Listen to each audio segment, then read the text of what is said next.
Welcome everyone to Coffee with the President. Today we are at UC Riverside and it is a pleasure to be here with Chancellor Wilcox. Thank you for having a little coffee. Great to have you here. Oh, it's so good to be here. We're filming an episode of the college tour. You have to check it out. It's amazing. And what you have done to move the momentum forward at this university is nothing short of amazing. So let's start off with, how do you describe this university to your family, to your friends?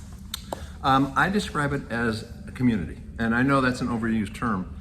If you think of universities, students go to a university because of the quality of the programs, and that means the quality of the faculty. So generally it's the faculty that draw the students to the university. Here, we have faculty who come because of our students. I mean, we have students come because of faculty. This is a community that people want to come to. We have deans who know about us because of what we have done in terms of building this sense of camaraderie and connection, and they come here for that, as well as the excellent research and academics. Yeah, it's a top research institution. I was doing some research on you prior to this, and it's really impressive that there is a graduation gap out there based on income and ethnicity and all that. You've eliminated that here. So can you talk about that a little bit? And then most importantly, how did you do that? And it's just amazing what you're doing. Unfortunately, it's not surprising to a lot of people that those students who come from families that don't have as many financial resources or have other kinds of historical challenges don't do as well in college. That's a national issue, and one that we are very focused on. So here, we've worked hard to make sure that everybody is part of the community and everybody achieves, everybody succeeds. And that's regardless of what your background might be.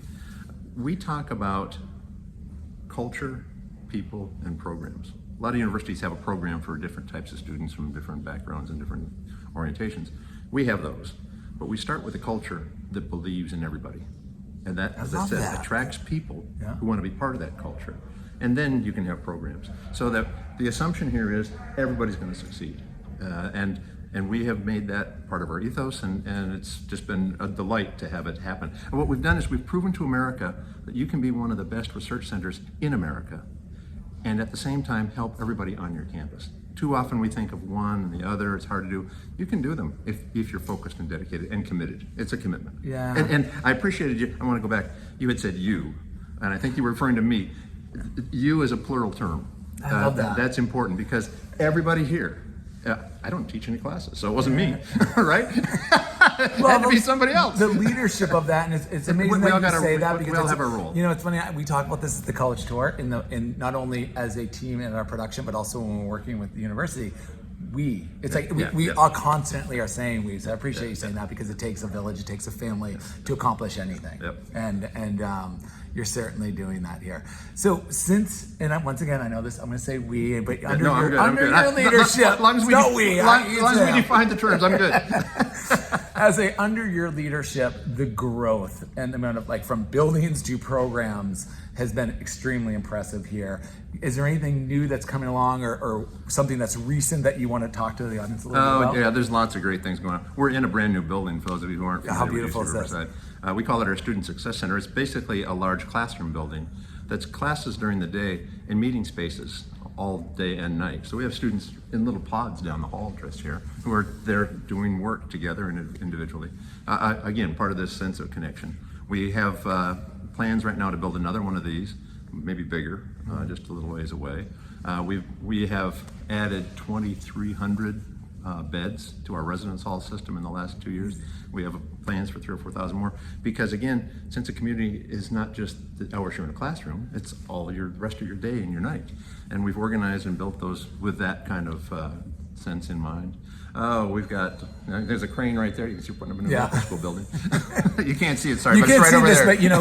But we should talk about the location though, because it's awesome. I feel like the sun is always shining here, literally and figuratively here at UC Riverside. But we're right on, we're right on the base of the mountain, so it's absolutely spectacular. And we're in the Southern California, we're in the desert, but it's so green as you'll watch in the episode. It's amazing. It's a beautiful location. The mountains are right there. The mountains are right there. We have palm trees, and in the winter, There's skiing only about an hour away. Yeah, Big Bear? It's 70, yeah, it's Big Bear. It's 70 it's degrees 70 degrees here. here, but you can see the snow in the mountains, so it's a pretty idyllic spot. Yeah, when it comes to location, you get everything. It's Southern California, you get I never everything. shovel snow, but I can see it. Listen, well, you're from Michigan, Yeah, correct? yes, I'm yes, from yes. Boston originally. Oh, okay. And so we both know that, Yeah. and we both ended up here in Southern California for Do we a look reason. dumb? That's awesome. It's spectacular. One of the things I want to talk about, as I was looking back, you're first generation in your family to go to graduate college. Yeah. First generation is so important now. It's becoming a bigger demographic. Is there something specific you want to talk to that demographic out there? Sorry to put you on the spot. I know we didn't talk about this beforehand, but I just think it's really as we look at the demographics going to school right now, and it's just it's something that we talk about a lot at the college tour. It's people out there, and we want to make them feel comfortable about coming to college. Going to college is an important thing to do, and it's attainable. So Yeah, great question, Alex. And I have to think a little bit myself. One of the things about being a first generation student is you don't have the resources around you. Your parents can't tell you how to enroll for class, what to do at orientation. I mean, all those kind of simple things. But I think there's a deeper piece of this, at least for me. There's a lot of talk about imposter syndrome. People look at me, I'm an old white guy, and how could I be and I'm a chancellor, how could I be an imposter, right? But I've spent most of my life, like so many people, thinking, can I do this? Should I be in this place? With a student. Me too. That's part of life, and I know it has to be. And I don't mean to trivialize. It has to be greater for some people than for others, but it's part of a lot of our worlds. And we have so many first-generation students, faculty, and staff here that understand that, and try to make this transition to higher education, to university. That is. First time I went to a university, oh my goodness. That's a big step. We work hard to help everybody feel that, because we are of the same cloth. Yeah, absolutely. I love it. Okay, final question for you. Thank you once again for your time. Down to the last question. Because the university. Oh, by the way, do you hear this laugh? It has been mentioned many times that you have the #1 laugh in higher education, and I fully agree. It's awesome. That'll be on my tombstone. I love the spirit. You can't hear him now, but he used to laugh.